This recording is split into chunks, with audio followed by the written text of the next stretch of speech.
முகாம்களில் பெறப்பட்ட விண்ணப்பங்களுடைய அடிப்படையில் தகுதியான மகளிருக்கு வருகின்ற டிசம்பர் மாதம் 15ஆம் தேதி முதல் கலைஞர் மகளிர் உரிமை தொகை திட்டம் வழங்கப்படும் என்று முதலமைச்சர் அவர்கள் முடிவெடுத்திருக்கிறார்கள்.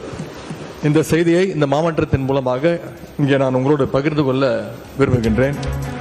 முகாம்களில் பெறப்பட்ட விண்ணப்பங்களுடைய அடிப்படையில் தகுதியான மகளிருக்கு வருகின்ற டிசம்பர் மாதம் 15ஆம் தேதி முதல் கலைஞர் மகளிர் உரிமை தொகை திட்டம் வழங்கப்படும் என்று முதலமைச்சர் அவர்கள் முடிவெடுத்திருக்கிறார்கள். இந்த செய்தியை இந்த மாவட்டத்தின் மூலமாக இங்கே நான் உங்களோடு பகிர்ந்து கொள்ள விரும்புகின்றேன்.